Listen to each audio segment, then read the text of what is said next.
నమస్కారం అండి. ఈరోజు 52వ డివిజన్లో 25వ బూత్లో గడప గడపకు తెలుగుదేశంకి ఓటు వేయమని, ఎమ్మెల్యేగా కొంగూరు నారాయణ గారి యొక్క అభ్యర్థిత్వాన్ని బలపరచమని, అదేవిధంగా ఎంపీగా వేమిరెడ్డి ప్రభాకర్ రెడ్డి గారికి ఓటు వేసి గెలిపించమని ప్రతి ఒక్కరిని కోరటము జరుగుతోంది. ఇలా ఒకరొకరిని కలుసుకొని వెళ్తూ ఉన్నాము. ఇక్కడ ముస్లిం మైనారిటీస్ ఎక్కువగా నివసిస్తున్న ప్రాంతం ఇది, ఇసుకడొంక ప్రాంతము. ఇక్కడ ముస్లిం మైనారిటీస్ ఎక్కువగా నివసిస్తూ ఉన్నారు. ఇప్పుడే మనము ఒకరిద్దరు ముస్లిం వాళ్ళని కలిసి, ఒక 4-5 కలిసి ఇలా రావటం జరిగింది. వారందరూ ఎక్స్ప్రెస్ చేసినది ఒక్కటే, 2014-19కి మధ్యలో నారాయణ గారు మనకి మినిస్టర్గా ఉన్నప్పుడు ఇక్కడ చేసిన అభివృద్ధి చాలా చిరస్మరణీయమైనది, అంటే ఎంతో గుర్తుంచుకోదగింది. ఆ రోజు ఆయన చేసిన ఈ రోడ్లు అయితేనేమి, ఎల్ఈడి లైట్స్ అయితేనేమి, ఇవన్నీ కూడాను, లేకుంటే నీట్గా ఉండే సైడ్ కెనాల్స్ అయితేనేమి, ఇవన్నీ కూడా మేము మర్చిపోలేని విషయాలు. ఆ పెద్ద ఆయన మాకు ఎక్స్ప్లెయిన్ చేసి చెప్పింది. వీటన్నిటితో పాటు అంటే అందరికీ పార్కులు చేశారు సారు, పార్కులను అభివృద్ధి చేశారు. ఒక పార్కుల్లో పిల్లలు ఆడుకునే విధంగా చేసి పెట్టారు. పెద్దవాళ్ళు వెళ్ళి వాకింగ్ చేసుకునే రకంగా అక్కడ ఉన్న పరిస్థితులను కల్పించారు. ఓపెన్ జిమ్ములను అరేంజ్ చేశారు. ఎండ్ టు ఎండ్ రోడ్స్ ఎలాగూ మనకి తెలిసిన విషయమే.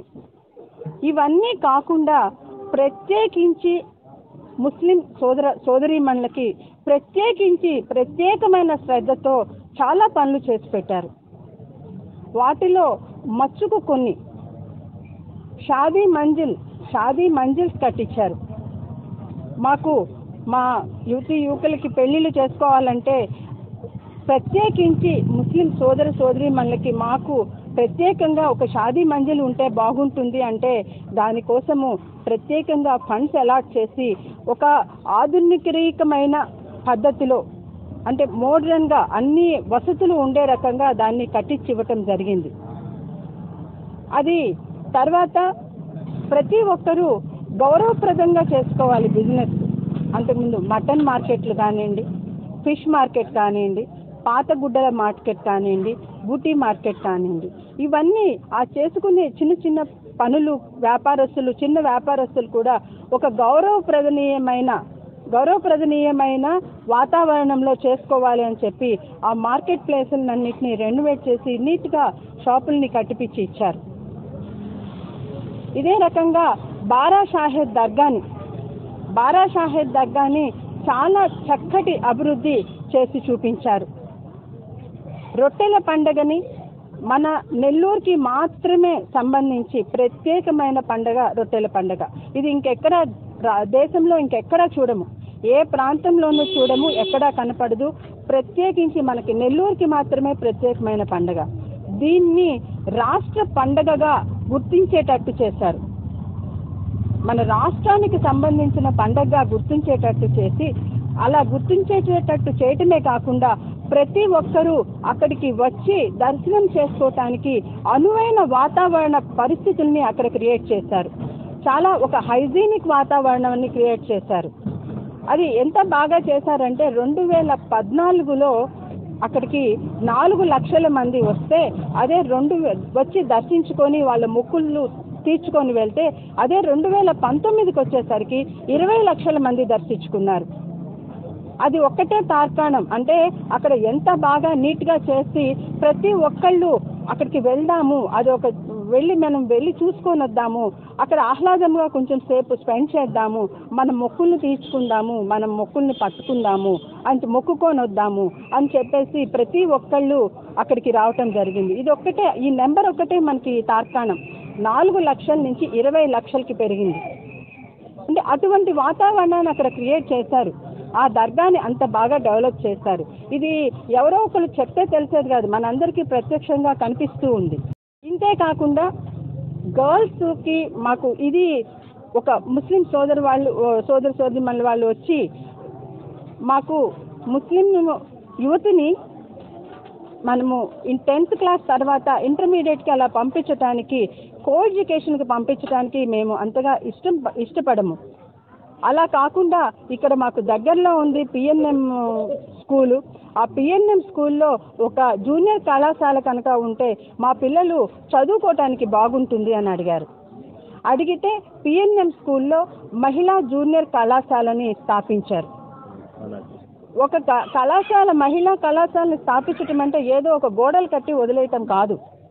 దానిలో ఒక ప్రైవేట్ కార్పొరేట్ కాలేజీలో ఏ రకమైన శిక్షణ ఉంటుందో, అది మెటీరియల్ కావచ్చు, టీచింగ్ పద్ధతులు కావచ్చు, ఎగ్జామినేషన్ సిస్టమ్ కావచ్చు, దానిలో ఈక్వల్గా ఉండేటట్టుగా, అక్కడ ఉండే శిక్షణ ఈక్వల్గా ఉండేటట్టుగా, equal to any private corporate ఆర్గనైజేషన్కి ఉండేటట్టుగా చేసి, దాని మీద నేను చూసే కొన్నిసార్లు కాన్ఫరెన్సెస్ తీసుకునేవాళ్ళు. అంటే ఎలా జరుగుతోంది, పిల్లల మార్క్స్ ఎట్లా వస్తున్నాయి, వాళ్ళు దాన్ని కోపప్ అవుతున్నారా అని చెప్పి. అందులో నుంచి సెలెక్ట్ అయిన స్టూడెంట్స్ ఉన్నారు. ఆ 2 జూనియర్ కాలేజీలో చదువుకొని అక్కడి నుంచి మెడిసిన్లో సీట్ తెచ్చుకొని ఐఐటీలో సీట్ తెచ్చుకున్న పిల్లలు ఉన్నారు. ఎందుకంటే ఆ పిఎన్ఎం పరిసర ప్రాంతాల్లో నేను ఇంటింటికి వెళ్ళి మనము ప్రచారం చేయడానికి వెళ్ళినప్పుడు, అమ్మ మా బిడ్డ అక్కడ నుంచి సెలెక్ట్ అయ్యి మెడిసిన్ చదువుతోంది, ఈరోజు మెడిసిన్ చదువుతోంది అంటే అది కేవలం నారాయణ సార్ యొక్క దయ. ఆయన ఆ రోజు అది పెట్టి మేము అడిగిన వెంటనే తడువుగా అది పెట్టించి అక్కడ మాకు మా పిల్లలకి అంత మంచి శిక్షణ ఇప్పించి ఈరోజు మా బిడ్డలు ఇలా మెడిసిన్లో చదువుతూ ఉంది అంటే అది కేవలం కారణం నారాయణ గారేనమ్మా. మేము అది జన్మలో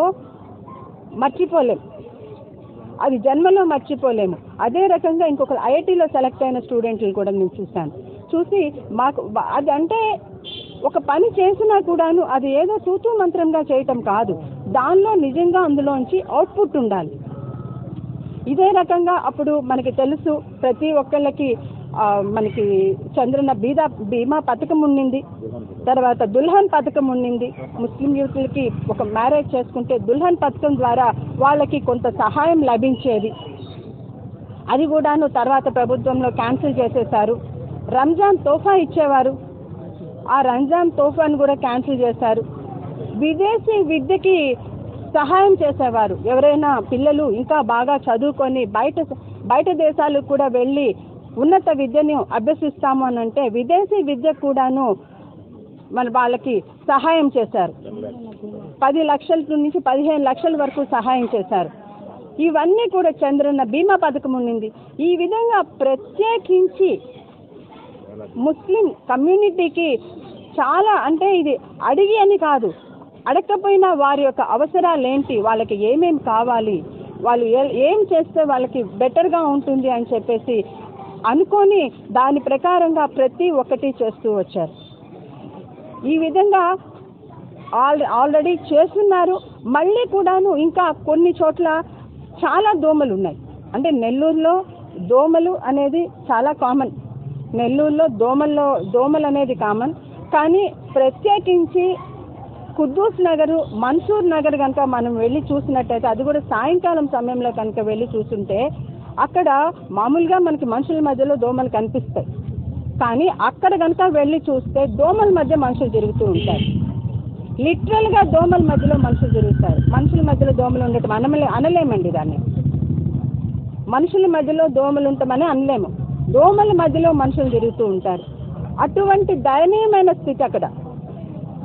దాన్ని సారు ఖచ్చితంగా ఇటువంటి పరిస్థితులు, ఇటువంటి సిచ్యుయేషన్స్లో ఉండటం కాదు, ఒక మంచి వాతావరణం ఉండాలి అనే ఉద్దేశంతో అండర్ గ్రౌండ్ డ్రైనేజ్ సిస్టమ్ని కంప్లీట్ చేసి ప్రత్యేకించి అక్కడ ఎటువంటి దోమ లేకుండా చేసి ఒక మంచి వాతావరణాన్ని ఇస్తాను అని చెప్పి సారు వాగ్దానం చేస్తున్నారు. పెట్టారు, ఈరోజు మొదలు పెట్టారు. కానీ ఈ లోపల మనకి సమయం సరిపోకపోవటం వలన, ఆ తర్వాత ప్రభుత్వం మారటం వలన ఆ పనులు అక్కడ ఆగినాయి.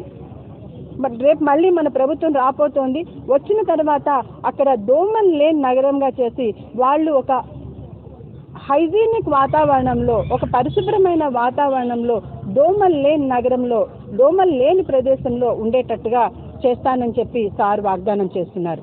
ఈ రకంగా ప్రత్యేకించి ముస్లిం సోదరీమణులందరికీ వారి యొక్క అవసరాలని, వారి యొక్క ఏమేమి చేస్తే వాళ్ళకి బెటర్ బెనిఫిట్స్ ఉంటాయో అవన్నీ కూడా పనులు చేయటము జరిగింది.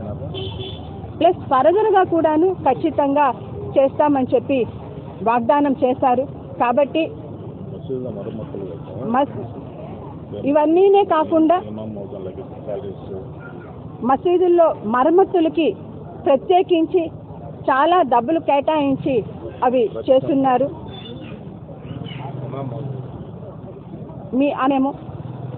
మీ అందరి ఆత్మవిశ్వాసము, మీ యొక్క విశ్వాసము నారాయణ గారు ముందు ఉంది అని తెలుసు.